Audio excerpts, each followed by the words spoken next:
GAA, be there all the way. We had a mixed enough league campaign. We started off, poor enough in terms of results.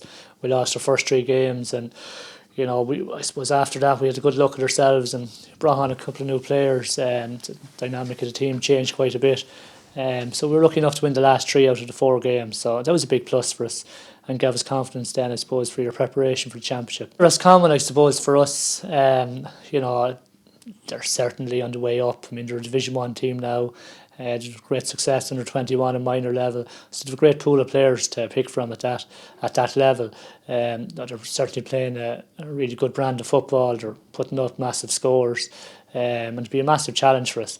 But look, we have them in Markievicz Park, which is a big plus. And I suppose the good thing for us, we are in transition, and the pressure is all on Roscommon. It's John's 3rd year as Roscommon manager, and he did say himself that he sees above Connacht in terms of qualifying and I suppose competing for All Ireland at that stage. So we're not near that.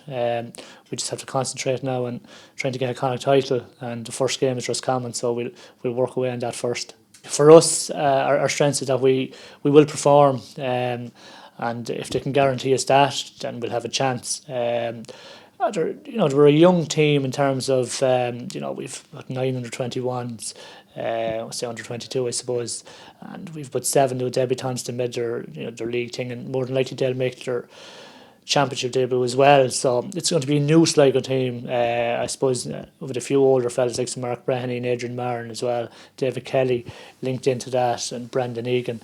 But other than that, it's going to be a new enough Sligo team, and it's exciting for us. And again, we're under no pressure going into this game. The pressure's all on Roscommon. For me personally, it's no different than any other province. I mean, it's a championship game, so we have to make sure that everything is right. And a lot of luck comes into play in terms of injuries and things like that. It's exciting, I suppose, in terms of I think Sligo no more than Kildare had we'd have a good opportunity of making a good fist of getting out of that province. Waterford, I suppose, we were always going to be up against it with Cork and Kerry.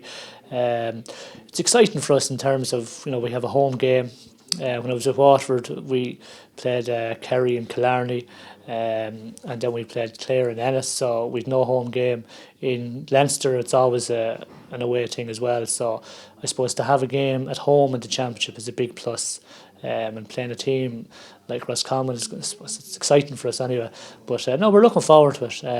I think the Connacht Championship it's quite tight most years, and I think this year everyone it's getting closer. And if you look at Leinster, the standout team is Dublin, and if you look at I suppose Munster, it's Cork and Kerry, and then Ulster and Connacht are always kind of tight. Look, it'd be a great boost for a small county like Sligo to win a Connacht title.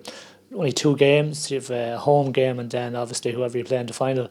So it's not unrealistic. It would be massive for the county because it's a football mad county. I suppose they've no hurling to compete against really. To have Sligo Rovers in the soccer, but it looks like everyone supports each other in that, which is good. So it'd be massive for the county going forward. And it's funny, Sligo won the Connacht title maybe 8 or 9 years ago, and the reason that they're going to compete, I think, well this year is because, them young lads would have watched, like Eamon O'Hara and Mark Breheny, who's still playing, Adrian Marin, they would have watched them lads, and they would have been in the terraces or the stands saying, one day I'll be there. And that's what a Connacht title can do to teams like Sligo, GAA, be there all the way.